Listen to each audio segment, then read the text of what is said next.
Hey y'all, welcome back to my channel. My name is Janae, if you didn't know, and today's video is another true crime episode. So if you're ready, let's go.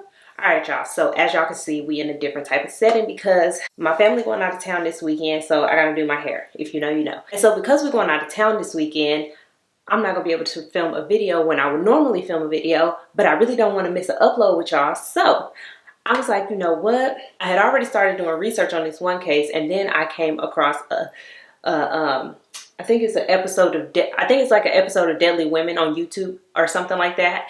And so I was like, okay, well, let me just kill two birds with one stone, do my hair and attempt to tell them this story while I do so. Now, I don't know how that's gonna go, so yeah, this video may or may not ever see YouTube. But if it do, subscribe because it was a success, okay? With all that being said, I'm gonna go ahead and hop right into it. Okay, so as y'all can see, I already did the back of my hair because, well, technique. I needed to get some type of technique going. Quite frankly, they don't look the best, but it is what it is because these is really just get me through the weekend braids. So as long as they don't slip out before that, I'm good. And so yeah, now we just gonna go ahead and get into the video. Okay, so the episodes start out pretty much by them saying that there's a couple having a nice evening out at a Mexican restaurant, and then 2 hours later, and then they cut to a picture of the actual victim's body. Like, definitely did not expect that, but okay. So we just gonna keep on keeping on.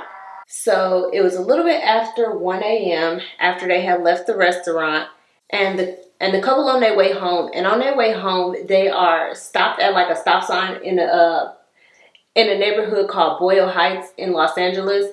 And according to them, Boyle Heights is a very high crime area.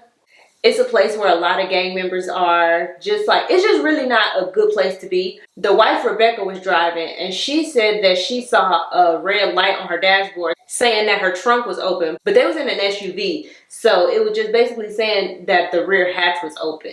And so she decided to get out of the car and close the hatch. So while she was out of the car closing the trunk, somebody ran up on them and shot her husband, whose name is Bruce. They shot him 4 times. The first shot went through his jaw, but it didn't knock him out. And so instinctually, Bruce tried to run away. And as he was running away, he was hit 3 more times, twice in the head and I think once in the shoulder.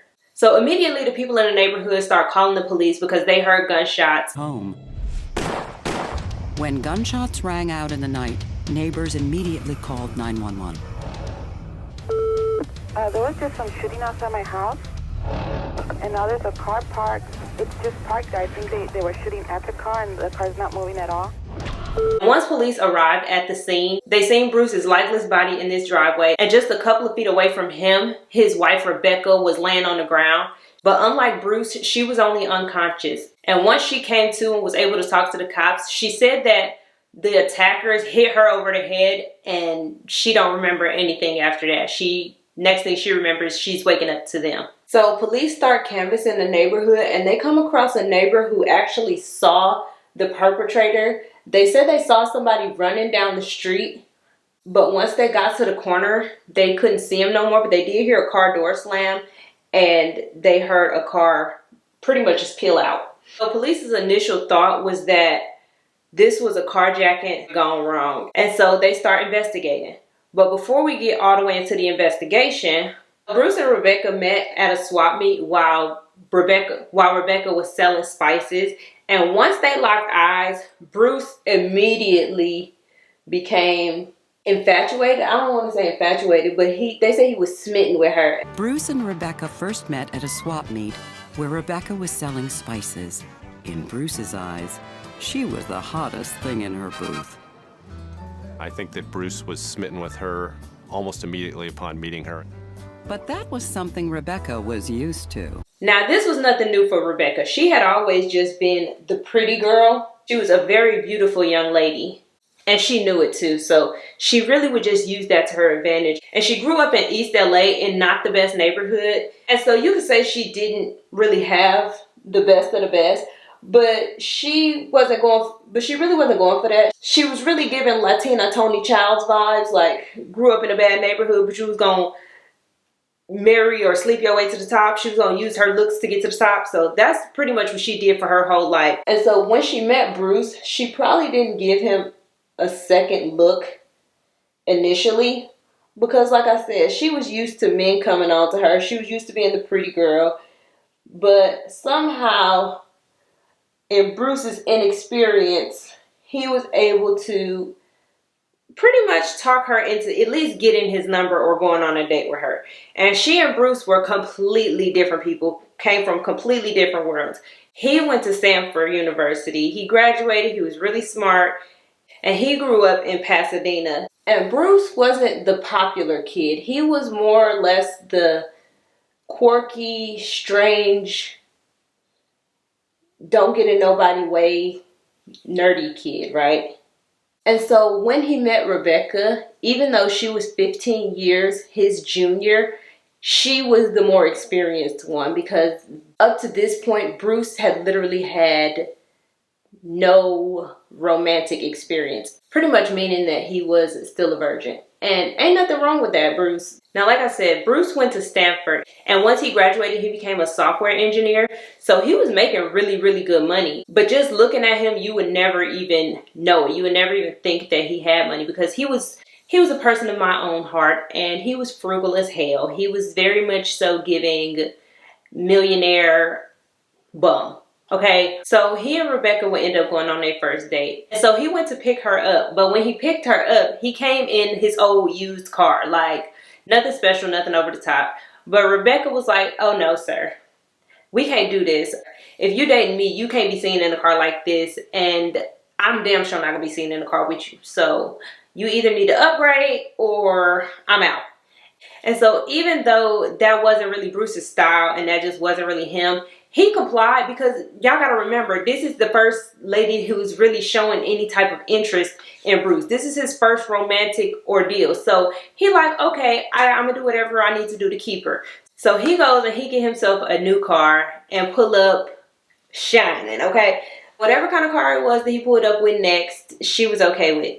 Because now they started dating officially. And once they did make it official, Bruce's spending habits did a whole 180. He was buying expensive jewelry, spending money on vacations, just going all out for Rebecca. But even though he was doing all of this for Rebecca, Rebecca really wasn't giving him too much in return, because she implemented a rule in their relationship, and that was no sex. So Bruce was gonna have to be a virgin for a little bit longer, because Rebecca said that she was saving herself for marriage.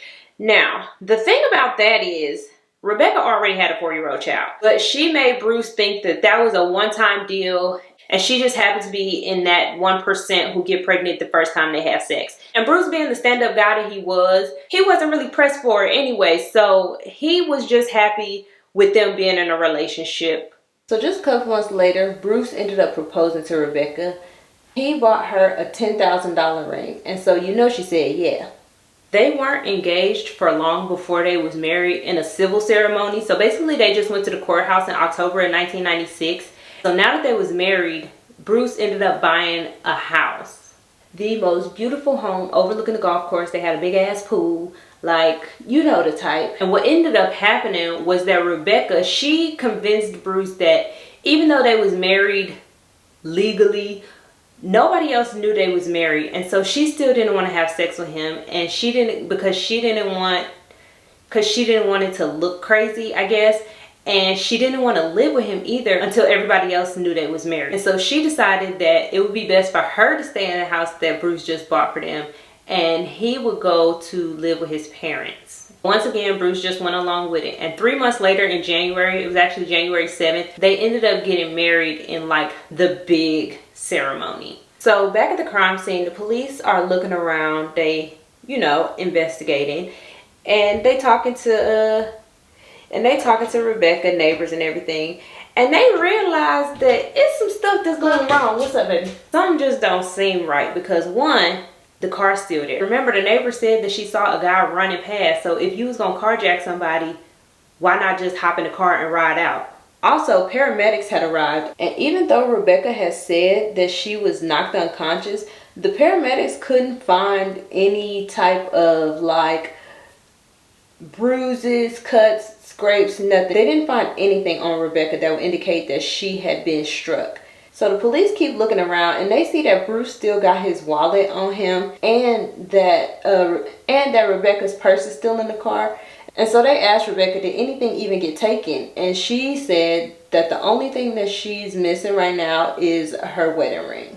So even though Rebecca was talking at the crime scene and she was kind of telling the police what happened, immediately after that, she got a lawyer and she stopped talking to the police. So this, coupled with everything else, just made police even more suspicious. They didn't think that Rebecca was the person who was the actual shooter, but they did think she was involved in some way, but they just really didn't have any evidence. But they was real suspicious. And this suspicion would get heightened just about 2 days later, because Rebecca's sister came forward and she told the police that 6 months ago, her sister asked her could she find somebody to kill Bruce. And they got one 2 days later when Rebecca's older sister, Lorraine, unexpectedly showed up at the police station.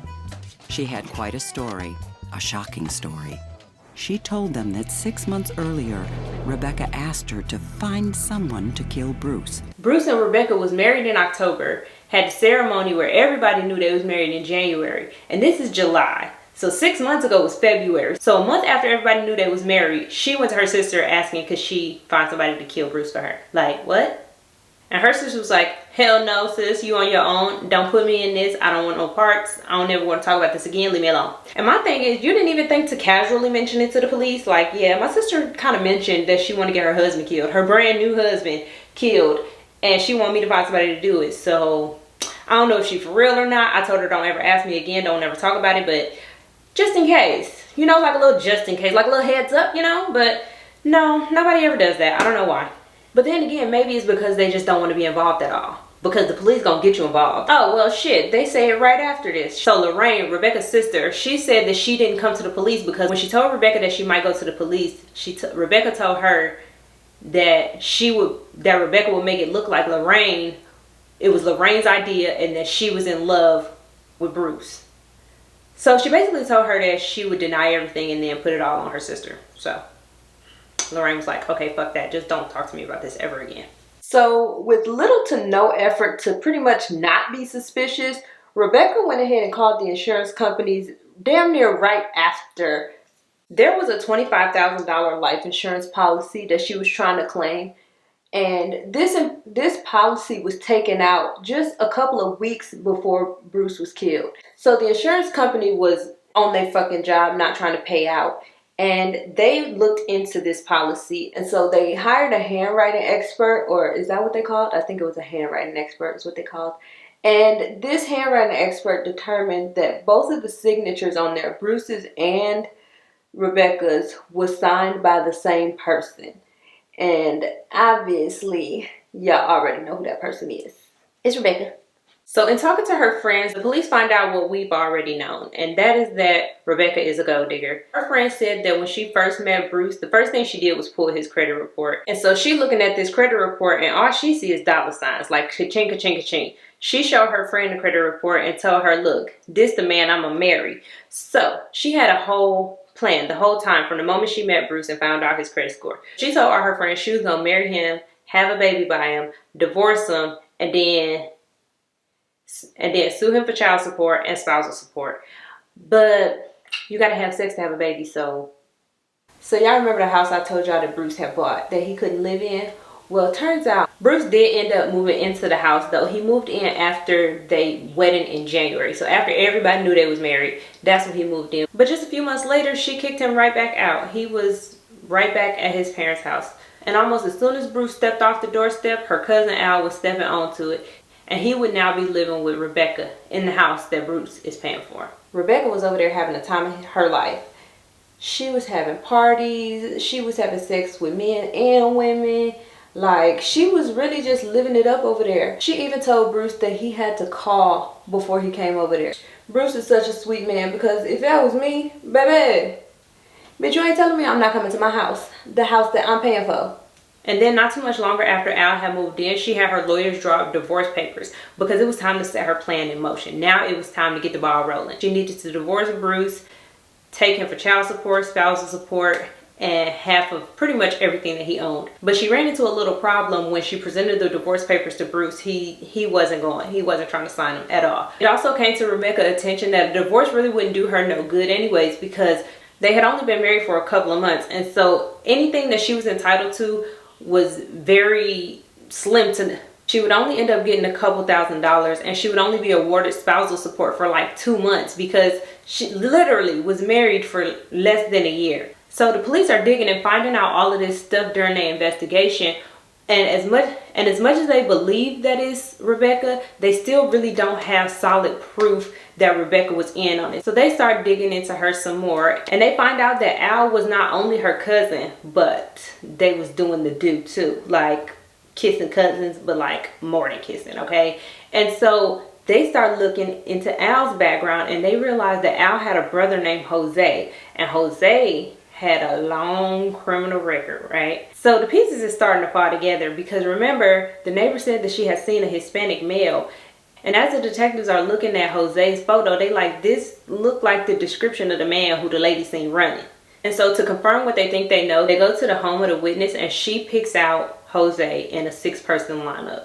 So now they keep connecting dots, and they start looking at phone records, and they realize that Rebecca had been calling Al all day. And one of the last phone calls that Al received from Rebecca on the night of Bruce's murder was pinging off of a cell tower that was less than a mile away from where the crime had happened. So even though they got Al this close to the crime scene and Jose cornered with the eyewitness testimony, they still didn't have enough for Rebecca. So what they did was they started looking for Rebecca's wedding ring, and they started calling around and talking to people, and they ended up talking to somebody who was at the funeral, who was at Bruce's funeral, and this person said Rebecca's ring not missing, she was wearing it at the funeral.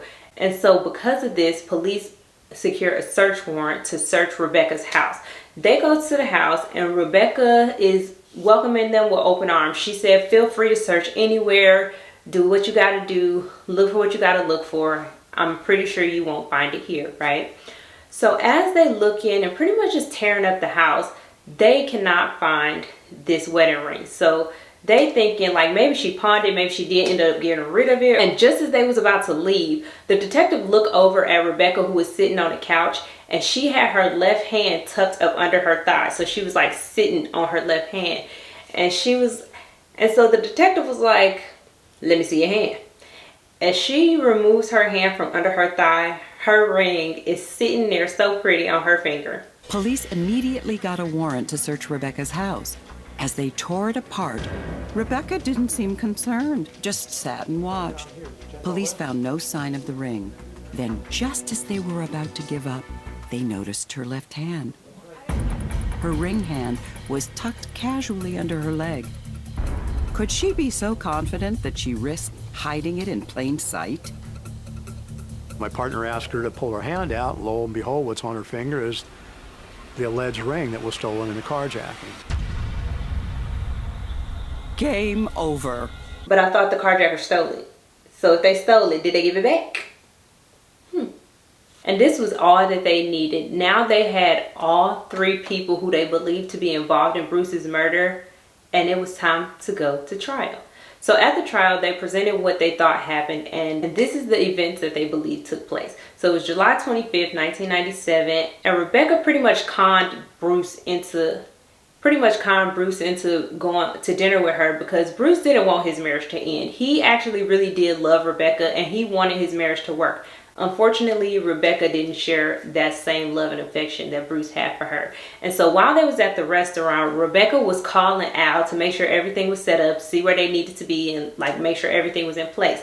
And so once they left, she called them again, and then she made up this fugazi ass story about the hatch being open. And then once she got out of the car, that was the signal for Al to shoot Bruce.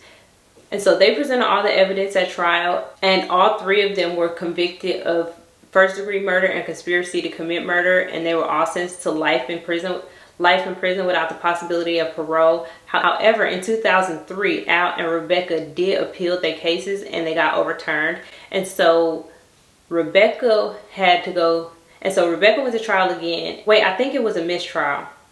Yeah. And so she was retried again, and then that resulted in a mistrial for whatever reason. And then she was tried again where she was convicted yet again, and then resentenced to life in prison without the possibility of parole. And the last thing I read, Al was still waiting to be resentenced. So yeah, let me know in the comments what y'all think about this case. I think that was just some crazy, greedy, nasty ass shit that was going on. Like, that's your cousin, bro. Don't do that. But anyways, y'all, as y'all can see, I finished my hair. I didn't dip it or nothing yet. I haven't like dipped the ends yet because I just wanted to finish the video. Here is the back of it, if y'all can see. But yeah, y'all, thank you all so very much for watching. Don't forget to like, comment, and subscribe, and I will see you all in the next one. Bye. Now, Panices, who the fuck is a Panice? I don't know. This was nothing new to her because Rebecca had been pretty her whole life, obviously. And so even though Bruce was girl, what? Okay, where the fuck is that? Bitch, don't play with a hoe. Don't play with me, hoe. She said that she was gonna marry him, have a baby by him. Fuck my bitch, have a baby by him. I'ma stop because I was watching Baby Boy this weekend. And yeah, that's not appropriate.